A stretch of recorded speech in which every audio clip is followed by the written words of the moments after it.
Good evening and salutations, my GH fans.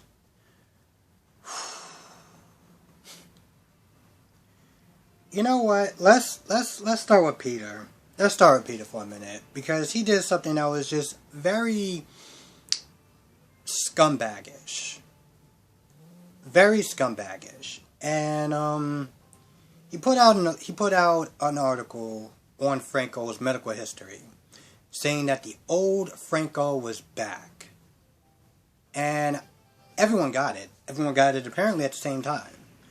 Um, so that happened, and Britt was with Maxie doing exercises and stuff like that, and she went to the paper, and she was like, "What the hell are you doing?" Now, to be fair, this scene kind of threw me. So Britt is like, "You leaked, Franco's medical information. You used me. How could you do something like that?" And I'm sitting there thinking, Britt, for a good second I forgot about that. That she allowed Peter to look into GH's medical history. Look into GH's medical files. She walked away and then came back and was like, "Oh no, I can't do this. I'm sorry. I don't know. I don't really care for family or not." You know. So I was like, did you forget that? Did you forget the fact that you let him look into the hospital's medical history? But now you're sitting there practically trying to castrate him for something that he did that you allowed him to do. So, Peter's all like, "Oh, well, I did it for the public. I did it to, for the safety of the public. Everyone has the right to know, and yada, yada, yada." Franco comes in there, and Franco's like, "What the hell did you do?" And he pretty much is like, this doesn't just affect me. This affects Elizabeth. This affects the boys. How could you do something like that? You don't even have all the facts. Are you kidding me right now?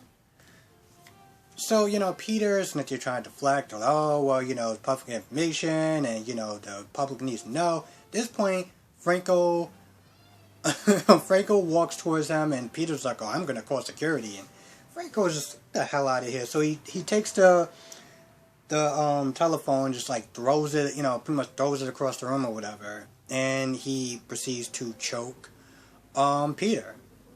And Britt's like, "No, what the hell are you doing?" So while that's going on, Dante had a quick little meeting with him earlier, with Peter earlier, and Peter was like, "Listen, we're gonna need you to be on deck today. I'm about to release something, and yeah, we need you here." So at this point, Peter is being choked out by Franco, and Dante comes in and he puts him on the ground, and Peter's like, "Oh, well, call the cops." And Britt's like, "No, no, no, no. Do not call the cops." Because she pretty much is like, "You're going to have a bigger problem than Franco if you do." So, Franco leaves, he gets escorted out by Dante. And, Britt is like, she starts arguing with him or whatever. And at this point, Peter's like, "Listen, I love you, you're my sister. But if you come between me and my family..." And, Jason was like, "If she comes between you and your family, then what?" What would you... Finish that sentence. I want to hear you finish that sentence. That was probably my favorite part. Jason already doesn't like Peter. And, at this point, watching this scene... if it wasn't clear before of how Peter acts, I'm like, Britt, this is exactly who Peter is. This is who, a lot of people are talking about. This is exactly who Jason was warning you about. And Jason literally said, before all this, "Yo, listen, if it comes down between you and what Peter wants, you're done." The fact that he threatened you should say everything about how Jason was right. So, yeah, we leave off on that note. Now, before then, Franco was sitting there talking to Olbrich, and I'm not going to lie, it didn't really go anywhere. Except for the fact that Franco was like, I'm running out of time. They're talking about radiation therapy. And, Olbrich is like, I would advise a little bit of patience. Okay, well, what are you doing to help Franco? Give him an alternative other than you sitting there saying that, oh, just wait for patience. Like, just have some patience. But yeah, before then, I'm not gonna lie, nothing was really of any importance. Before then, Jason was meeting up with Carly and telling Carly, listen, we need to have a funeral for Sonny, so that way people can know that I'm in charge, and this way, the family could remain safe. And at first, Carly didn't want to do that, but, the five families want to, they need to know that Jason's in charge now, and this is his best way of securing that position of power. So, Carly's like, yep, and we're going to go through with the funeral because here's the thing, I understand exactly why they're doing what they're doing. It is what it is. I knew this was coming. I was just wondering how they were going to go about doing it. At least there's a specific reason of why they're doing this funeral. Besides that, Jason, Carly tells Jason about how she tried to switch the necklace and the schemes and everything like that she's going through. And, Jason's like, listen, you gotta do what you gotta do. Just know that I will bail you out in case things go wrong. And they will go wrong. And by the way, if anyone was watching this episode today, it says that Lucy was going at Carly, and that didn't happen at all. At least not in this episode. But I suspect that some of the descriptions is going to be a little bit off because of all the interruptions that ABC was going through. So, yeah. I'm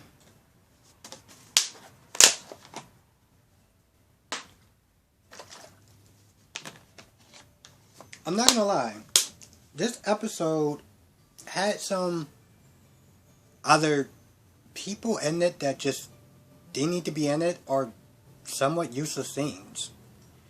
Like Michael, Willow, and even Chase being there was somewhat pointless. Yeah, I get it. They want to sit there and support, Sasha, but I started writing their names down. I was like, yep, they really didn't do anything. Not gonna lie, didn't do anything. Hell, actually, tell you the truth, for that matter, Max didn't really do much of anything either. So what the hell was she there for? Honestly, tell you the truth, the only thing that was somewhat relevant was that when Michael was sitting there talking to Willow, because of everything, I think he gotten word. I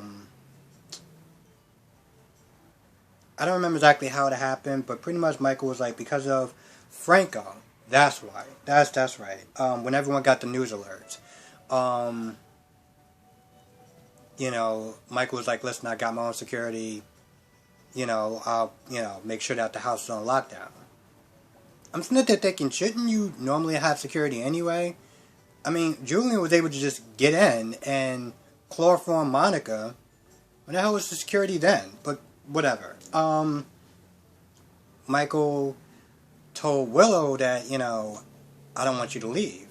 Not because, he's too afraid to tell her how he feels, but because of the whole Franco maybe reverting back to the old Franco. So, better to have her, there to protect her.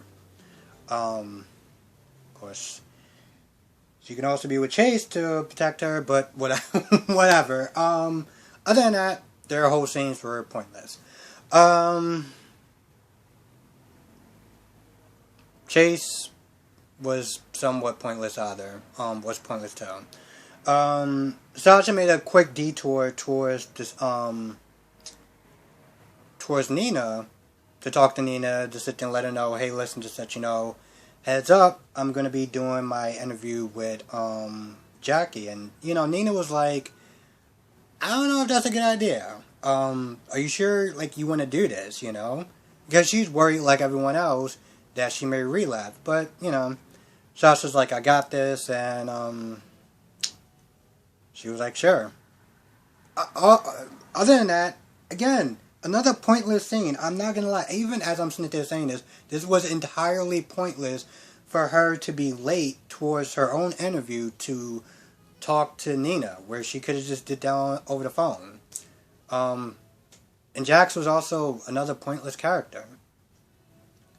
Because while Nina was sitting there talking to Sasha, Valentine was sitting there talking to Jax.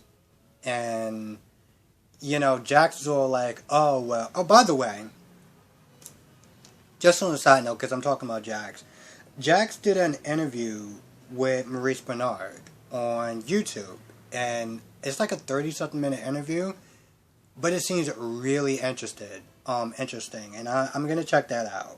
So if anyone is interested, Maurice and Jax. This was a couple months ago, but I don't really watch Maurice Benard's YouTube channel that much, but this one I'm gonna watch. Other than that, Jax isn't there saying like, well, your little plan about trying to break me and Nina up isn't gonna work, so you might as well just stop trying. And Valentine's like, nah, I'm good. You're gonna do that all on your own. I don't need to do anything. You know what? Valentine's right. When Sasha leaves, Valentine pretty much just tells Jax and Nina, hey, listen, I know Carly is the one that orchestrated this whole kidnapping. But I suggest you sit there and talk to her to get her to release Florence. And then he walks off. And Nina and Jax just kind of just look at him, and then that's about it. And honestly, to tell you the truth, I'm not going to lie, doesn't really go anywhere because Nina is actually for the whole kidnapping. So, again, kind of pointless. What else? Oh, Liz is sitting there talking to Nicholas, and Liz pretty much asks Nicholas for a favor as far as protecting Franco from Jason. Since Jason has orders to, put 2 holes in him in case, Franco decides to revert back to his old self. Nicholas, Avery, and Ava was there for Avery's checkup. So, it looked like Ava was getting a little bit jealous when she saw them hugging. And later on, Ava, I guess, finds Nicholas at the gym punching a bag because reasons. But long story short, Nicholas asked Ava to marry him for real. So I guess we'll wait and see what that's about. Sam is sitting there talking to Alexis, and start talking about her drinking a little bit, or just like the fact that she got her license back. And that's when they get the alert, and they go to the hospital, and they talk to Liz, and Alexis is furious. Alexis is like, why didn't you give us a heads up, And they get into this argument about how, like Liz is sitting there defending Franco, saying that Franco is fine, and, he's not going to revert back to his old ways. And Alexis is like, well, his old ways was him sitting there killing a bunch of people and terrorizing other people. And at some point, Liz is like, well, so? She says so to something. And I'm not going to lie, even I was like, what do you mean so? Like, the fact that she said so casually, and I guess she was sitting there trying to defend Franco, but like, it just kind of showed exactly how Liz is being somewhat naive about Franco's whole tumor thing. Like, yeah, he's fine now, but we all know what happened the last time when he had his tumor and he was just killing people left and right because it was fun. Um, and so they get into this whole argument. At some point, Liz is like, Sam, can you back me up on this? And Sam is like, yeah, no, I can't do that. Nope, can't do it. There's a possibility that he could be a danger. And so they get into this back and forth thing. And at some point, Alexis goes into this medical, like this supply closet or whatever, or the supply room, and she sees some drugs or whatever. And this is why Sam and Liz are arguing. And it looks like she's about to sit there and start swiping drugs from the hospital. And I'm just like, Alexis is actually getting worse. And I'm not gonna lie, when Tracy was like, oh, well, I did this for your own good, because you're not getting any better and you need to go to rehab. And I'm like, listen, what Tracy did was wrong, but you know what? If it got her to go to rehab or got her to sober up, maybe that wasn't such a bad thing. I'm just saying, Just saying. Now at some point, Ava drops Avery off to see Carly, and she brings the necklace. And while Michael's sitting there talking to Avery about her interview, and Avery's like, she needs good luck or whatever, so she gives. At some point, the necklace is given to Sasha. And Sasha is doing an interview.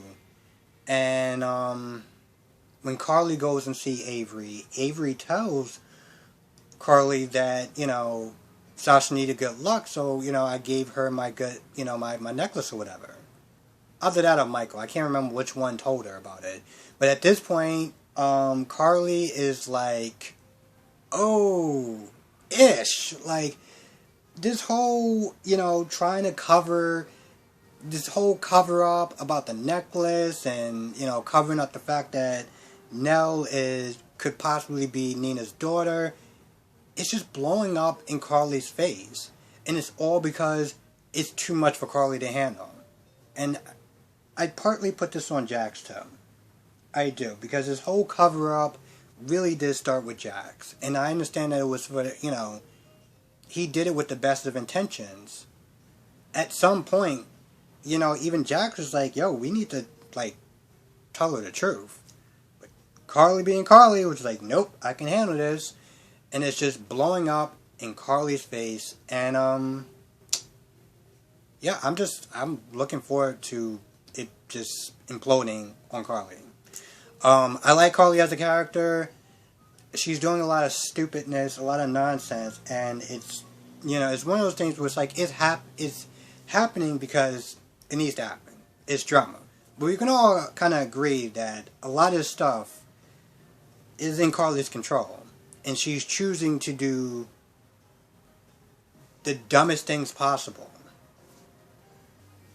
Yeah, I can't think of anything else. I'm not gonna lie, this episode was... It's weird. I felt like there was a lot of characters that just didn't need to be there.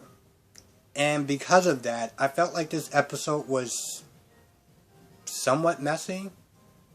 Like, for the most part, it made sense with the whole Peter and Franco and Liz and Ava. But then there was characters that just didn't need to be there. Like, Ulbrich didn't need to be there. I mean, okay, so Ulbrich was actually there. And Ulbrich did talk to Dante. And I totally forgot about that. Talked to Dante about giving him orders to protect Franco. Because of the memories that he has, and that the memories could be the key to exposing Peter. And she talked about that a little bit with Franco. But other than that, I felt like maybe she needed to come into the end. Like, the whole talk with Franco and Ulbrich seemed kind of pointless. Willow and Michael being there was pointless. Chase being there was pointless.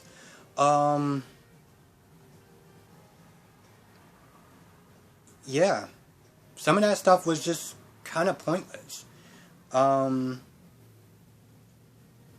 I would sit there and say Ava's scenes was pointless, but it really wasn't because, again, Nicholas proposed to Ava for real. Like he's in love with her. He wants to actually have an actual real relationship with her. Um, Jax being there was pointless. Um, Nina being there, I guess, was fine towards the end because she did see the necklace, and when you watch the previews, she's gonna go off on Sasha for having the necklace. Actually, now I think about it, why the hell did Sasha decide to wear that necklace? That literally made no sense. She could have just said no. Um, but yeah, it just confuses the hell out of me. But yeah, to some extent, some of Nina's scenes were pointless, and Jax being there was entirely pointless. So as I'm sitting there doing this review, I'm sitting there thinking, well, did I actually do a good job? I usually think about that sometimes. But then I'm looking at it and I'm like, well, the material that I was given was somewhat disorganized. Because that's exactly how I felt about this episode. And I cannot be the only person that was just like, man, was this episode kind of a mess? Somewhat. Because certain people didn't need to be there. Anyway, with that being said, yes, thank you so much for watching. Be safe. Let me know what your thoughts are in the comment section below. I will catch everyone in the next review.